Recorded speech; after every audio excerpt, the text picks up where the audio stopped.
लोकनायक जयप्रकाश नारायण की जयंती पर आज एक बार फिर समाजवादी पार्टी और बीजेपी में टकराव देखने को मिला। दरअसल अखिलेश यादव कल ही अपने कार्यक्रम की घोषणा कर चुके थे और वो साफ तौर पर उन्होंने कार्यक्रम का ऐलान किया था कि वो अपने कार्यकाल में यानी अपनी सरकार के कार्यकाल में निर्माण किए गए इस जयप्रकाश नारायण अंतर्राष्ट्रीय केंद्र में स्थापित जयप्रकाश नारायण की मूर्ति पर माल्यार्पण करने आएंगे। लेकिन देर रात ही लखनऊ विकास प्राधिकरण ने इसकी अनुमति नहीं देते हुए एक पत्र जारी किया, जिसमें सुरक्षा कारणों और गंदगी का हवाला देते हुए अनुरोध किया गया कि वो अपने इस कार्यक्रम को फिलहाल स्थगित कर दें। लेकिन आज सुबह ही अखिलेश यादव ने एक ट्वीट कर इसे सरकार की दमनकारी नीति बताते हुए सरकार पर कई तरह के आरोप लगा दिए, जिसके बाद आज सुबह 9:30 बजे से ही यहाँ पर कार्यकर्ताओं का जमावड़ा शुरू हो गया। आसपास के रास्ते भी रोक दिए गए थे, लेकिन अखिलेश यादव तकरीबन 12 बजे के आसपास वो इस जेपी एनआईसी पहुंच गए और यहाँ पर जो गेट है करीब 7-8 फीट ऊंचा, उसको फांद करके वो भीतर दाखिल हो गए। भीतर जा करके उन्होंने माल्यार्पण किया। उनकी देखा देखी तमाम दूसरे कार्यकर्ता भी इस सेंटर में दाखिल हो गए, जिसके बाद यहाँ पर भारी सुरक्षा बलों को तैनात कर दिया गया। हालांकि कार्यक्रम शांतिपूर्ण रहा और अखिलेश यादव माल्यार्पण करने के बाद उसी बस पर सवार होकर अपने कार्यालय को वापस लौट गए। पॉपुलर फ्रंट ऑफ इंडिया यानी कि पीएफआई, जिसे पिछले साल बैन कर दिया गया था, आज एनआईए की टीम पीएफआई की जांच के सिलसिले में देश के अलग अलग 5 राज्यों में कई लोकेशंस पर छापेमारी कर रही है, जिसमें दिल्ली एनसीआर के अलावा महाराष्ट्र, राजस्थान भी शामिल है। फिलहाल मैं दिल्ली के बल्ली मरान इलाके में मौजूद हूँ, जहाँ पर ये मुमताज़ बिल्डिंग है और इसी मुमताज़ बिल्डिंग की फर्स्ट फ्लोर पर एक पब्लिकेशन हाउस है, न्यू क्रिसेंट पब्लिकेशन हाउस, और वहीं पर ये छापेमारी की कार्रवाई चल रही है। दरअसल जो जानकारी मिल रही है कि इस पब्लिकेशन हाउस का पीएफआई से कनेक्शन की बात सामने आ रही है और इसमें ये जानकारी भी आ रही है कि यहाँ पर कुछ धार्मिक किताबें छपती थी और इसके अलावा कई अलग अलग किताबें छपती थी, जिसको लेकर जो है एनआईए और जांच एजेंसी को कुछ सबूत मिले थे, जिसके बाद अब यहाँ पर एनआईए की टीम मौजूद है। यही कहा जा रहा है कि पीएफआई अभी भी कहीं ना कहीं सक्रिय है और उसी सिलसिले में आज एनआईए की इन्वेस्टिगेशन यहाँ पर अलग अलग 5 राज्यों में चल रही है। क्या संसाहिल के साथ में कौशिक, न्यूज़ 24 दिल्ली। पीएफआई को लेकर देश भर में एनआईए की आज सुबह से ही छापेमारी चल रही है। मुंबई के विक्रोली पार्क साइड इलाके में भी एनआईए की टीम जो है छापेमारी कर रही है। यह घर जो है अब्दुल वाहिद शेख नामक एक व्यक्ति का बताया जा रहा है। अब्दुल वाहिद शेख, आपको बता दें कि इस साल मुंबई में जो बम धमाका हुआ था उसमें आरोपी रहा है और बाद में उसे अदालत ने बरी कर दिया है। फिलहाल कई घंटों से एनआईए की छापेमारी जो है वो चल रही है। सुबह 5 बजे के आसपास एनआईए की टीम लोकल पुलिस के साथ छापेमारी करने के लिए यहाँ पर पहुंची थी, लेकिन अब्दुल वाहिद शेख ने वारंट ना होने की वजह से दरवाज़ा नहीं खोला। करीब 6 घंटे की कड़ी मशक्क़त के बाद अब्दुल वाहिद शेख, जब एनआईए के पास वारंट आ गया, सर्च वारंट आ गया, उसके बाद उसने दरवाज़ा खोला और फिलहाल पिछले कई घंटों से एनआईए की टीम जो है वो अब्दुल वाहिद शेख से पूछताछ कर रही है। कैमरामैन दिलीप आवरे के साथ राहुल पांडे, न्यूज़ 24 मुंबई। इस साल होने वाले सभी 5 राज्यों के विधानसभा चुनाव का बिगुल बज चुका है और सभी राजनीतिक पार्टियों ने विधानसभा चुनाव के लिए अपनी तैयारियां तेज कर दी है। इस बीच 15 अक्टूबर को बीजेपी ने भी अपने सीईसी की बैठक बुलाई है, यानी केंद्रीय चुनाव समिति की बैठक बुलाई है। केंद्रीय चुनाव समिति की बैठक में मध्य प्रदेश की 5वीं यानी कि बचे हुए उम्मीदवारों के नामों पर चर्चा होगी।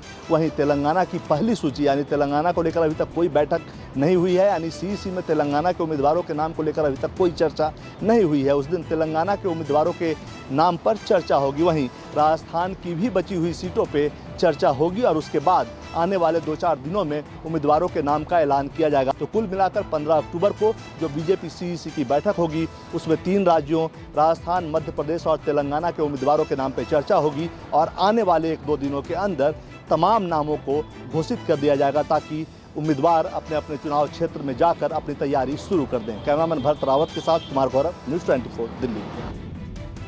मध्य प्रदेश विधानसभा चुनाव में अब शुभ अशुभ मुहूर्त वाले टिकट की एंट्री हुई है।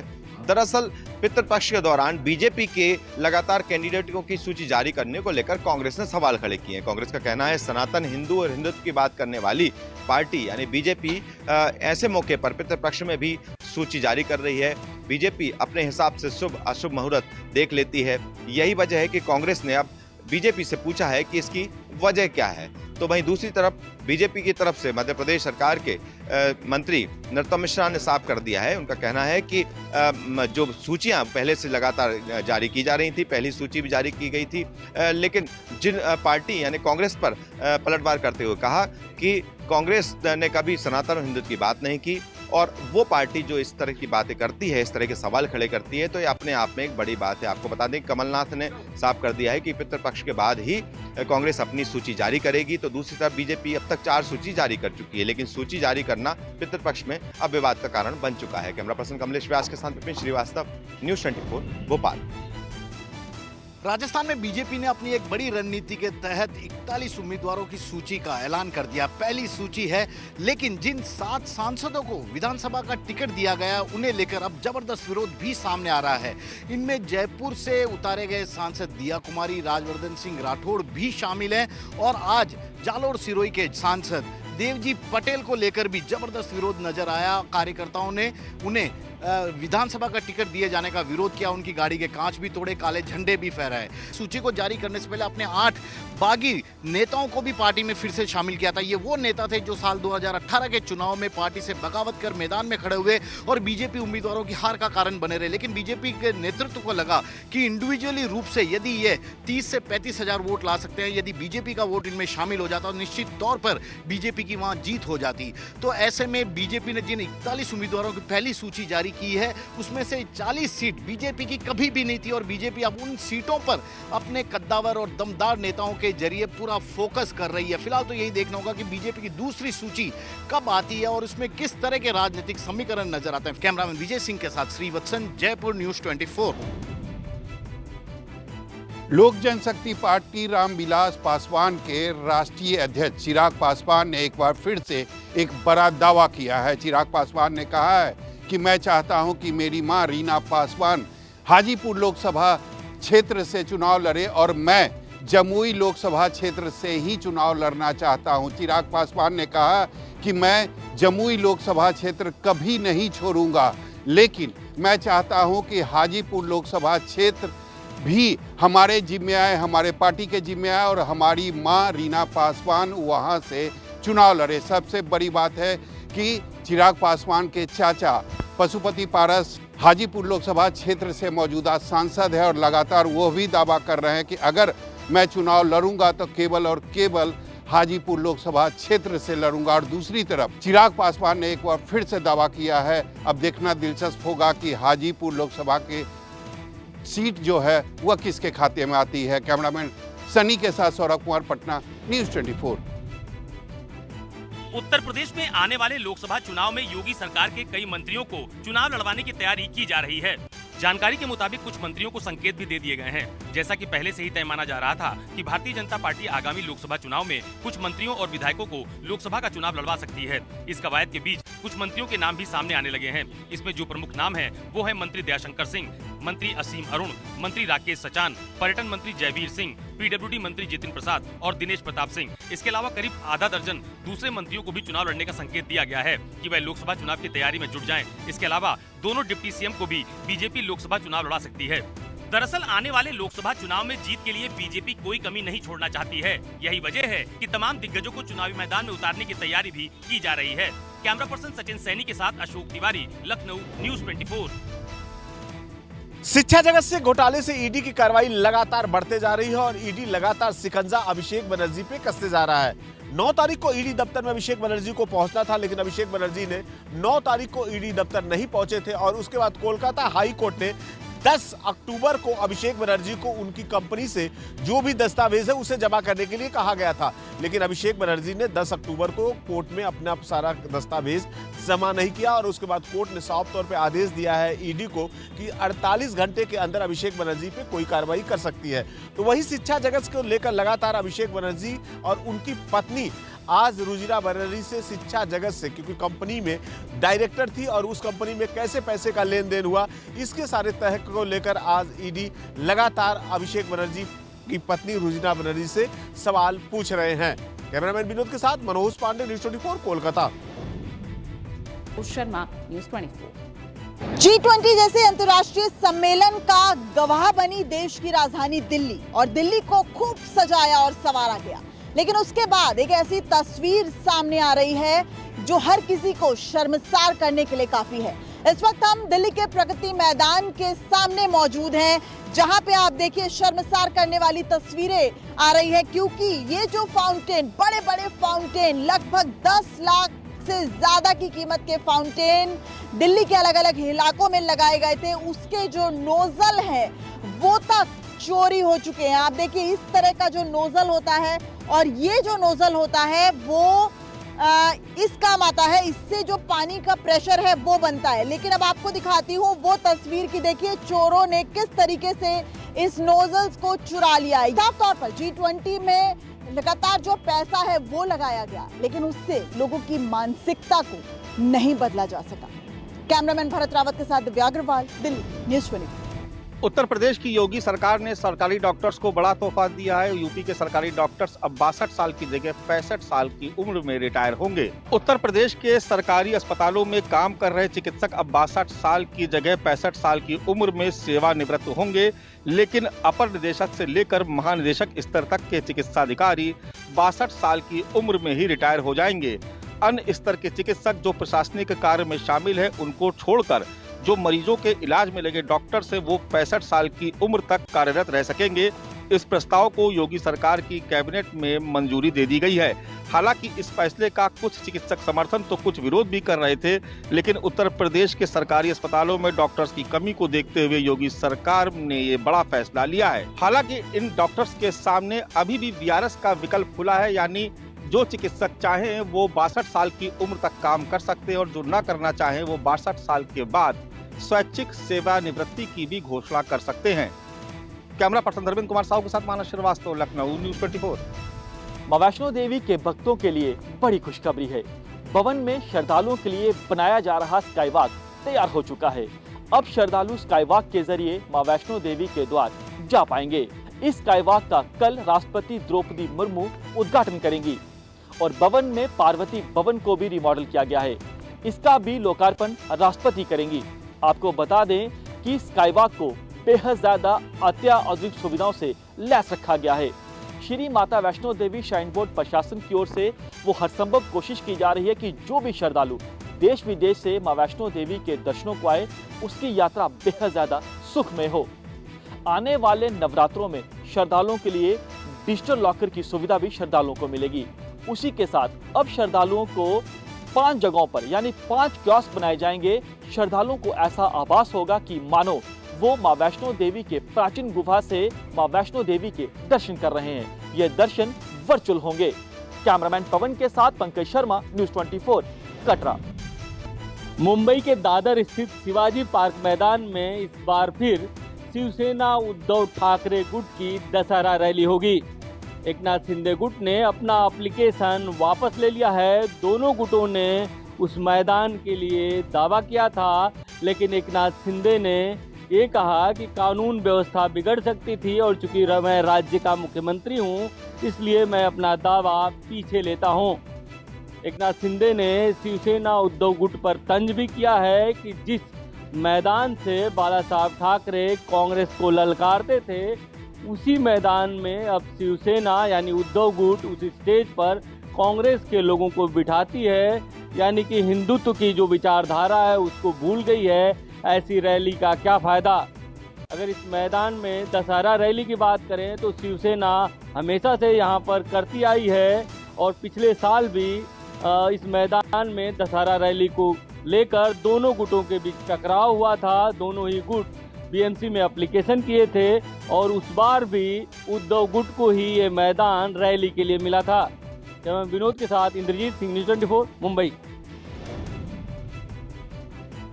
यूपी में पावर ऑफ अटर्नी से संपत्ति बेचने पर 7% स्टैंप शुल्क देना होगा।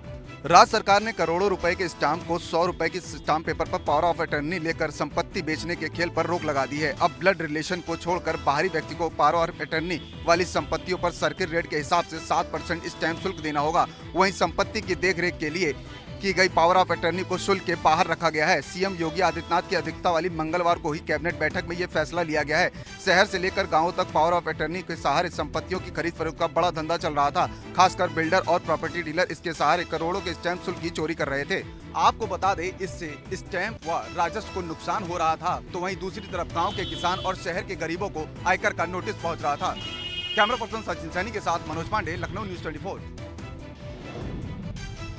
बिहार में कुख्यात अपराधियों के साथ साथ बालू माफिया और शराब तस्करों को पकड़ने के लिए बिहार पुलिस ने एक अनोखा और कठोर कदम उठाया है। बिहार पुलिस ने कहा है कि जो भी आम लोग कुख्यात अपराधियों के साथ साथ बालू माफिया और शराब तस्करों को पकड़ने में बिहार पुलिस की मदद करेंगे, उसे इनाम के रूप में एक बड़ा राशि दी जाएगी। तो बिहार पुलिस ने अब शराब माफिया और बालू माफियों को पकड़ने के लिए एक ठोस कदम उठाया है। बिहार पुलिस ने ऐलान किया है कि जो भी आम जनता शराब माफिया, बालू माफिया के साथ साथ कुख्यात अपराधियों को पकड़ने में बिहार पुलिस की मदद करेंगे, उसे इनाम की राशि में 25,000 से लेकर 3 लाख रुपए दी जाएगी। और जो भी आम लोग बिहार पुलिस को जानकारी देंगे, उनकी पहचान भी सुरक्षित रखी जाएगी। कैमरामैन सनी के साथ सौरभ कुमार, पटना, न्यूज 24।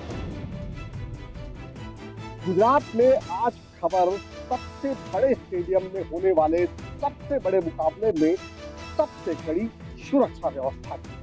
गुजरात के अहमदाबाद के नरेंद्र मोदी स्टेडियम में 14 अक्टूबर को भारत और पाकिस्तान के बीच वर्ल्ड कप क्रिकेट का मुकाबला होने जा रहा है और ऐसे में गुजरात पुलिस ने कई स्तरीय सुरक्षा व्यवस्था करके रखी है। आसमान से लेकर जमीन तक पुलिस की चौकस निगाहें हर गतिविधि पर नजर रखेंगी। Gujarat police NSG, RAF, home guard सहित अलग अलग एजेंसियों के 11,000 से ज्यादा जवानों को अहमदाबाद और मैदान में तैनात करेगी। भारत पाकिस्तान मैच को लेकर मेल और कॉल के जरिए मिल रही धमकियों को पुलिस बिल्कुल भी हल्के में नहीं ले रही है और इसीलिए chemical attack, biological attack, nuclear attack सहित किसी भी प्रकार के हमले से निपटने के लिए NSG, SRPF, rapid action force, police, home guard, CRPF सहित पैरामिलिट्री फोर्सेस के 14 अक्टूबर को स्टेडियम और स्टेडियम के बाहर शहर की सुरक्षा में तैनात किया गया है। कैमरामैन प्रभात के साथ भूपेंद्र सिंह, अहमदाबाद, न्यूज 24। 14 अक्टूबर को अहमदाबाद में नरेंद्र मोदी स्टेडियम में भारत बनाम पाकिस्तान का मुकाबला होने वाला है। इस मुकाबले का लुत्फ उठाने के लिए मुंबई से अहमदाबाद जाने वाले क्रिकेट के दीवानों के लिए पश्चिमी रेलवे 2 विशेष ट्रेन का आयोजन करने जा रही है। दरअसल नरेंद्र मोदी स्टेडियम की क्षमता 1,32,000 की है और सारे टिकट फुल हो चुके हैं। ऐसे में मुंबई से अहमदाबाद जाने वाले क्रिकेट के चाहने वालों की संख्या काफी ज्यादा है, इसलिए पश्चिम रेलवे ने 2 ट्रेनों की घोषणा यहाँ पर की है। पहली ट्रेन 13 अक्टूबर को रात को 10 बजे मुंबई से निकलेगी और 14 तारीख को सुबह 6 बजे अहमदाबाद पहुंचेगी। तो दूसरी ट्रेन मैच वाले दिन सुबह 5 बजे मुंबई से चलेगी और मैच से 2 घंटे पहले यानी दोपहर 12 बजे अहमदाबाद पहुंचेगी। फिलहाल ये ट्रेन कहाँ रुकने वाली है, इसके बारे में जानकारी हासिल नहीं हो पाई है। कैमरामैन विनोद सिंह के साथ विनोद जगदाले, न्यूज 24, मुंबई। तो टीम इंडिया और अफगानिस्तान के बीच में दिल्ली के अरुण जेटली स्टेडियम में जो मैच खेला जा रहा है, उसमें टॉस जीतकर अफगानिस्तान ने बैटिंग करने का फैसला किया है और अब से कुछ देर पहले 63 रनों पर अफगानिस्तान के 3 विकेट भी गिर चुके हैं। जहां तक टीम इंडिया का सवाल है, अगर टीम इंडिया इस मैच को जीतती है तो 4 पॉइंट्स के साथ और अगर बड़े अंतर से जीत जाती है तो नंबर 1 भी टीम इंडिया पॉइंट्स टेबल में बन सकती है। वहीं अफगानिस्तान को अगर पॉइंट्स टेबल में अपना खाता खोलना है तो उसे किसी भी कीमत पर इस मैच को जीतना ही होगा। जहां तक प्लेइंग 11 की बात है तो टीम इंडिया की प्लेइंग 11 में एक चेंज हुआ है। रवि अश्विन बाहर गए हैं और शार्दुल ठाकुर टीम में आए हैं। शार्दुल ठाकुर ने आते ही वो विकेट भी चटकाया है और साथ ही साथ इस मैच में शानदार एंट्री की है। और जहां तक अफगानिस्तान की बात है, शुरुआत अच्छी हुई थी लेकिन उसके बाद अफगानिस्तान अभी थोड़ा सा उसकी पटरी से उतर गई है गाड़ी। प्रेसिडेंट द्रौपदी मुर्मू आज 2 दिन के दौरे पर यहाँ श्रीनगर पहुंची। राजभवन और राजभवन से लेकर दरगाह हजरत बल, इस सभी रूट को सुरक्षा के कड़े घेरे में रखा गया था कल से ही। और प्रेसिडेंट का जो आज का मुख्य कार्यक्रम रहा वो कश्मीर यूनिवर्सिटी में जो 20वां कन्वेंशन है उसको प्रेसिडेंट मुर्मू ने यहाँ पर संबोधित किया, वहाँ हेड किया और जो गोल्ड मेडलिस्ट छात्र थे उन्हें जो है यहाँ पर प्रेसिडेंट ने गोल्ड मेडल और अवार्ड्स के साथ नवाजा। और इस मौके पर प्रेसिडेंट ने अपना भाषण कश्मीर का जिक्र करते हुए मौज कशीर का अल्फाज इस्तेमाल किया, यानी मदर कश्मीर जो है मातृभूमि कश्मीर प्रेसिडेंट मुर्मू ने कहा। और मुख्य रूप से आज जो है प्रेसिडेंट मुर्मू को सेना के हेडक्वार्टर 15 कोर भी जाना है, जहां पर वो शहीदों को श्रद्धांजलि अर्पित करेगी। कैमरामैन हुजूर रशीद के साथ आसिफ साहब, श्रीनगर, न्यूज़ 24। आरबीआई के एक्शन के बाद आज बैंक ऑफ बड़ौदा के शेयरों में भारी गिरावट देखी जा रही है। दरअसल आरबीआई ने सार्वजनिक क्षेत्र के बैंक ऑफ बड़ौदा के मोबाइल ऐप बॉब वर्ल्ड पर नए ग्राहकों को जोड़ने पर तत्काल प्रभाव से प्रतिबंध लगा दिया है। आरबीआई का कहना है कि ऐसा इसलिए किया गया है क्योंकि मोबाइल ऐप से जोड़ने के जो तरीके हैं उसमें लोगों की चिंताएं हैं और जब तक ये चिंताएं दूर नहीं होती तब तक नए ग्राहकों को जोड़ने पर प्रतिबंध जारी रहेगा। इस पर बैंक ऑफ बड़ौदा की भी सफाई आई है। बैंक ऑफ बड़ौदा ने कहा है कि आरबीआई की जो चिंता है उस पर सुधारात्मक जो कार्रवाई है वो शुरू हो चुकी है और बैंक आरबीआई के साथ मिलकर काम कर रहा है। इस बीच पुराने ग्राहकों को घबराने की बिल्कुल जरूरत नहीं है। कैमरामैन अखिलेश ठाकुर के साथ इंद्रजीत सिंह, न्यूज़ 24, मुंबई।